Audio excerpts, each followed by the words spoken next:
Hello everyone, welcome to my channel. 5 minute learning concept series में आज का हमारा टॉपिक है what do you mean by partnership. Partnership क्या होता है? देखो, उस दिन हमने क्या किया था, सोल प्रोप्राइटरशिप यानी सोल ट्रेड। सोल ट्रेड क्या किया था हमने कि इसमें क्या होता है, सिंगल जो इंडिविजुअल है वो क्या करेगा, बिजनेस स्टार्ट करेगा।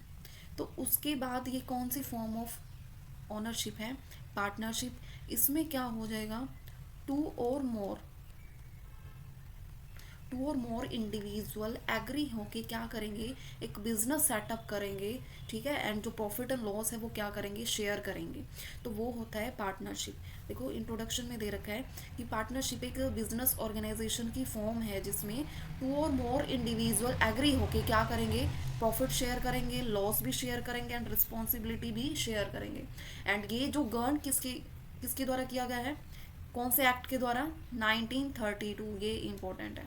अब बोल देंगे कि जो पार्टनरशिप का वाला एक्ट कौन सा है, तो 1932। ठीक है, and similar laws in other countries. Other country में भी जो लॉज वगैरह है वो क्या है, सिमिलर है। ठीक है, तो अब देखो इसमें पार्टनरशिप में क्या होता है। देखो, सोल ट्रेड में क्या था, सिंगल इंडिविजुअल है। ठीक है, सिंगल है तो क्या है, वो जितनी भी रिस्पॉन्सिबिलिटी है वो खुद को मैनेज करनी है, उसको लॉस भी खुद ही बियर करेगा, एंड जो प्रॉफिट है वो भी इसी का होगा, उसमें किसी की शेयरिंग नहीं होगी। तो इससे क्या है, जो लाइबिलिटी है वो भी क्या होती है इसकी, अनलिमिटेड।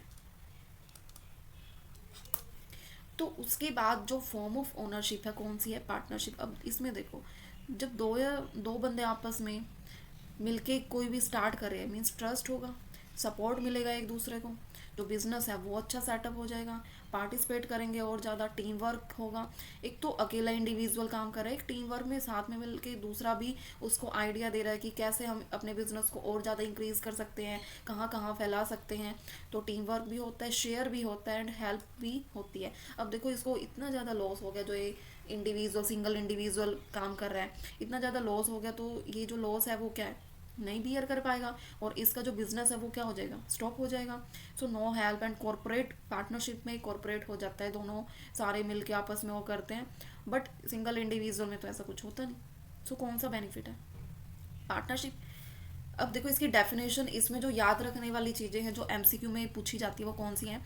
एक तो कौन से सेक्शन के अंडर, 4, कौन से एक्ट के अंडर, 1932। ये है। तो पार्टनरशिप क्या है, रिलेशन है किसके बीच में, टू और मोर पर्सन के बीच में, जो क्या करते हैं, एग्री होके शेयर करते हैं अपने प्रॉफिट को, एंड जितने भी एक्ट करने होते हैं साथ में सारे क्या करते हैं, मिल के करते हैं।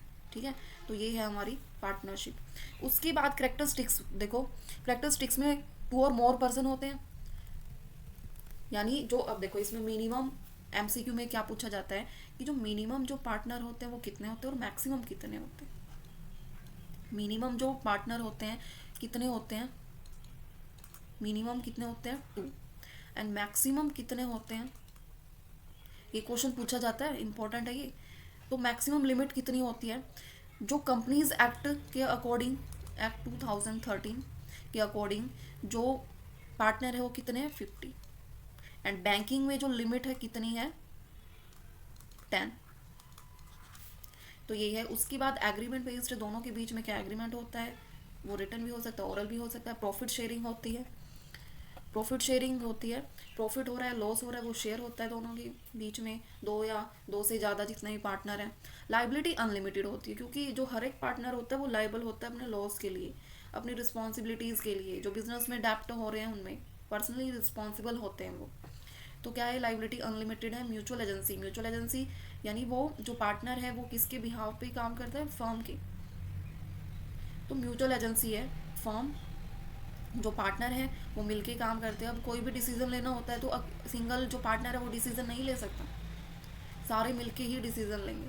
नो सेपरेट लीगल एंटिटी, यानी जो पार्टनरशिप है वो सेपरेट लीगल एंटिटी नहीं है, सिर्फ कंपनी जो है वो है सेपरेट लीगल एंटिटी। क्वेश्चन में पूछा जाए कि सेपरेट लीगल एंटिटी किसकी है, तो कंपनी में होता है ये, पार्टनरशिप में नहीं होता। एंड कॉन्टीन्यूटी इसमें जो है नहीं होती, कंपनी में कॉन्टीन्यूटी होती है, ट्रांसफरेबिलिटी भी होती है। बट अगर कोई भी पार्टनर मर जाता है, रिटायर हो जाता है, इंसॉल्वेंट हो जाता है, तो वो जो है पार्टनरशिप में इफेक्ट पड़ेगा। बट कंपनी में कोई इफेक्ट नहीं पड़ेगा। उसके बाद एडवांटेज और डिसएडवांटेज है। इजी फॉर्मेशन है, बेटर डिसीजन होता है, सिंपल एग्रीमेंट होता है। बेटर डिसीजन में ये जो डाइवर्स स्किल हो जाती है इनकी। कैपिटल की जो रिक्वायरमेंट है, 100 से ज़्यादा कैपिटल रिक्वायरमेंट होती है, मीन्स ज़्यादा फंड हो जाते हैं। फ्लैक्सिबिलिटी होती है रेगुलेशन में। अब जो लाइबिलिटी है वो रिस्क ज़्यादा रहता है, इसमें अनलिमिटेड होती है। स्टेबिलिटी नहीं होती, कोई पार्टनर आ रहा है कोई मर रहा है। और कन्फ्लिक्ट भी होते हैं, सबके ओपिनियन डिफरेंट डिफरेंट होते हैं तो कन्फ्लिक्ट भी होने स्टार्ट हो जाते हैं। लिमिटेड कैपिटल होती है। एग्जाम्पल देखो पार्टनरशिप बिजनेस का क्या है। लॉ फर्म, मेडिकल क्लिनिक्स खोल लेते हैं मिलके, स्मॉल ट्रेडिंग बिजनेस कर लेते हैं मिलके। तो ये है आज का हमारा टॉपिक।